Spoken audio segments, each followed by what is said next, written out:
ฟังเลยแล้วรอเขาจะว่าจะไงเลยเหมือนจะว่าจะไงตรงนั้นได้แต่ตรงนี้ไม่ได้เพราะว่ารูปร่างสันทัดของหลวงพ่อแล้วเขาสูงแค่โยมหาที่นั่งสบายๆแล้วกันเนาะเดี๋ยวกำหนดการให้เราฟังทุกรูพระศิลปอาจารย์เลขานุการสนองงานหลวงปู่ถ้าทุกรูสูตรนี่รู้หมายถึงว่าเดี๋ยวพวกคนหลวงพ่อพระสุวรรณเมธีเจ้าวัดถ้าทุกรูสีพระองค์นั้นพระศิลปอาจารย์องค์นี้พระธรรมดาเพราะว่าถ้ามีเจ้าคุณพ่อแล้วเจ้าคุณพ่อไม่ถึงหลวงพ่อไม่ถึงหลวงพ่อเจ้าคุณพ่อเพราะก่อนนั้นทำงานเรียกทุลุงตามท่านเรียกทุลุงขอเรียกทุลุงมันสนิทสนมมากไปก็เลยเรียกหลวงพ่อเนี่ยมันจะได้วางระบบครับหลวงพ่อครับหลวงพ่อแต่สายปกครองในท่านเป็นผู้บังคับบัญชาวางตามตอนตามสถานะ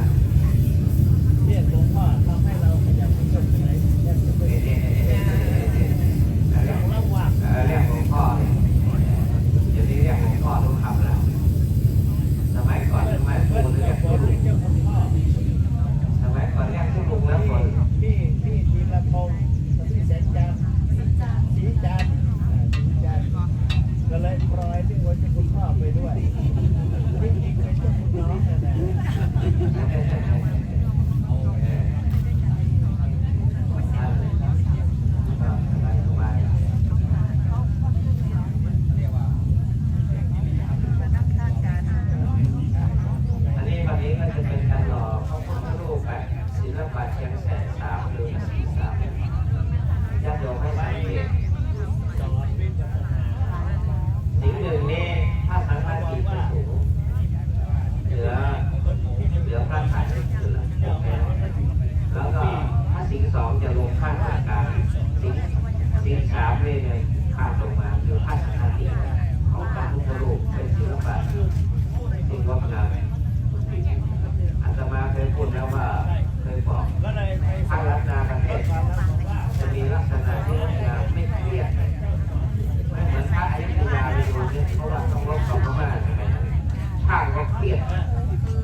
อาจารย์เลขานุการสนองงานหลวงปู่ทั้งสองท่านก็กำลังอธิษฐานและจะจัดแจงให้เป็นไปโดยเรียบร้อยสำหรับท้องเมืองเพื่อรอพระพุทธปฏิมาศิลปะอย่างแสนงามพุทธศิลปะปฏิสถานรวมทั้งหมด45องค์ไว้ณศาลารายหรือศาลาบาทวัดพระธาตุศรีจอมทองวรวิหารแห่งนี้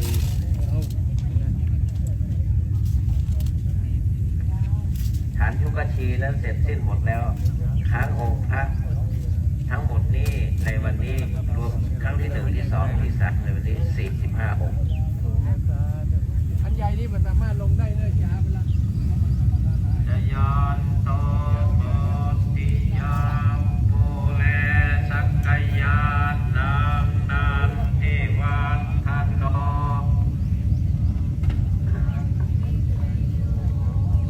เอชยาสุชยมังคะเลอปัลลาสิตาปัลลังเก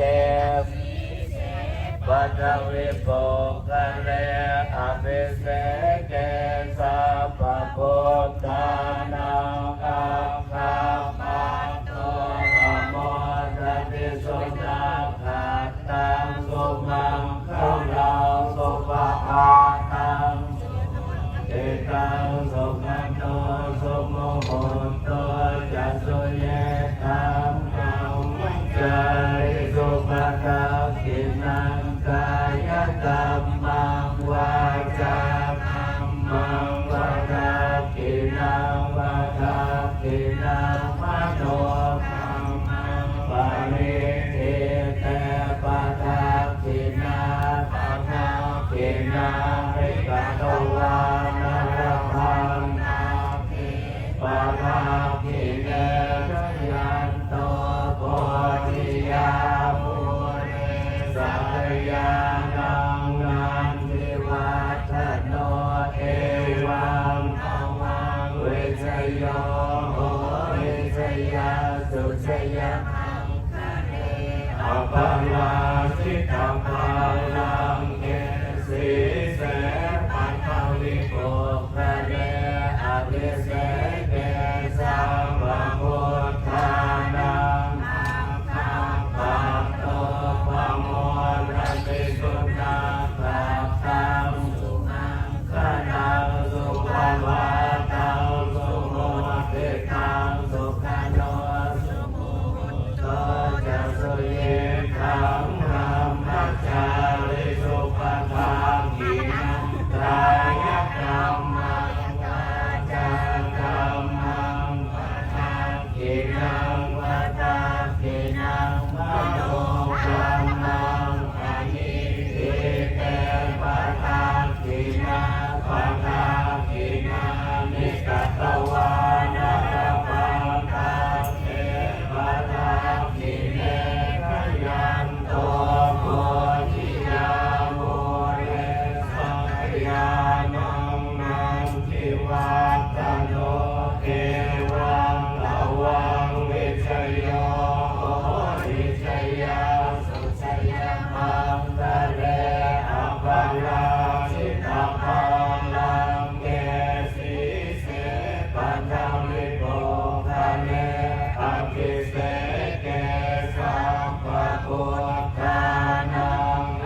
สีเสปัตวิโตทะเลอภิเศษเกสัพพะพุทธานังอาคัมภะโตปะโมทันติสุนังอาคังสุมังคลังสุปภาคังสุโหติกังสุขันโนสุโมโตจัสสุเยธังพรหมจาริสุปทังทินังกายกรรมังวาจากรรมังปัฏฐากินังปัฏฐากินังมโนกรรมังปณิทิเตปัฏฐากินังปัฏฐากินังวิกัตตวานรปัตตะเยปัฏฐากิเนชยันโตโพธิยาปุเรสัพยานังนันทิวัฒนโตเอวังระวังเวชโยโหติชยาสุชยมังคะเลอปราชิตปัลลังเกสีเสปัทวิโตคะเลอภิเศษเกสัพพะพุทธานังอาคัมภะโตปะโมทันติสุนาภัตตังสุมังคลังสุปภาคังสุโหติกังสุขันโนสุโมโหโตจัสสุเยธังพรหมจาริสุปทังทินังกายกรรมังวาจากรรมังปัฏฐากินังปัฏฐากินังมโนกรรมังปณิทิเต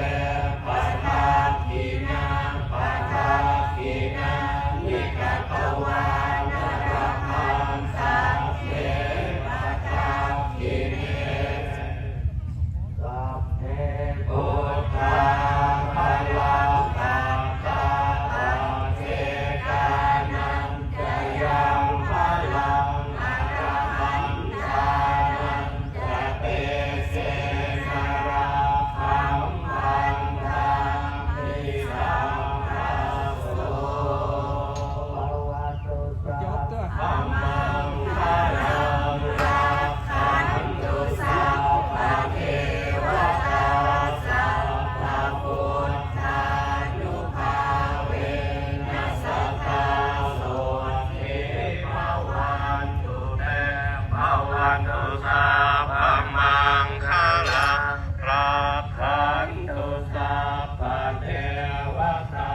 สัพพะธัมมานุภาเวนัสสตตาโสติภวันตุเตภวันตุสัพพมังคลังรักขันตุสัพพะเทวตาสัพพะสังฆานุภาเวนัสสตตาโสติภวันตุเต พุทโธมังคลาสัมพุทโธสัมพุทโธติปะโนตาโมพุทธามังคลามาคัมมาสัพพะพุทธาโตพุทธาเลธัมโมมังคลาสัมพุทโธคัมเบโรตุตาโสอาลงธัมมะมังคลามาคัมมาสัพพะพยาภามุญจาเลสังโฆมังคลาสัมพุทโธอาลัตตากินายโยอานุตตาโลสังฆมังคลามาคัมมาสัพพะโลกาภามุญจาเล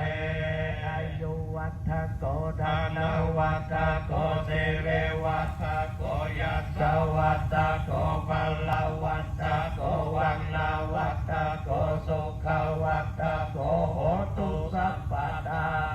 ทุกขโลกพยาเวลาโสกาสัตโตโจปัตถวานิกาอันปารายาปิวินาสตุจเตชะสาสยังสิทธิทานังลาภังโสติภะกายังทุกขังพลังสิริอายุจวันโนจา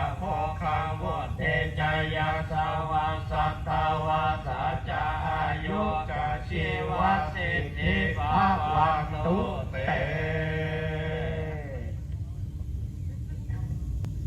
อิติปิโสภะคะวะอะระหังสัมมาสัมพุทโธวิชชาจารณะสัมปันโน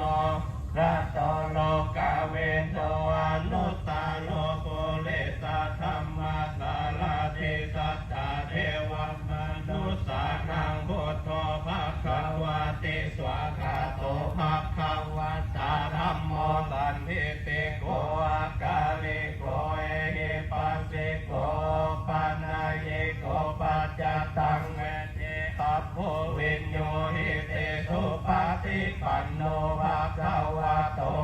ภะคะสังโฆโอโนปฏิปันโนภะคะวะโตสาวกสังโฆยายะปฏิปันโนภะคะวะโตสาวกสังโฆสามีจิปฏิปันโนภะคะวะโตสาวกสังโฆยะทิทังกัตตาริปุเรสายุป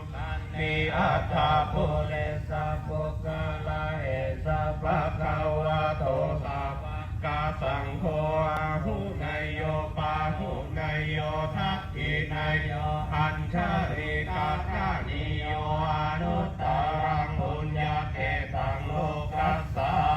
ติอิปิโสภะคะวะอะระหังสัมมาสัมพุทโธวิชชาจารณะสัมปันโนสุขโตโลกเวโตอนุตตโรปุเรสาธัมมาสารติสัทธาเทวมนุสสานังพุทโธมัสสวะเตสวะคาโตภะคะวะตาธัมโมสันทิติโกอาการิโกเอหิปัสสิโก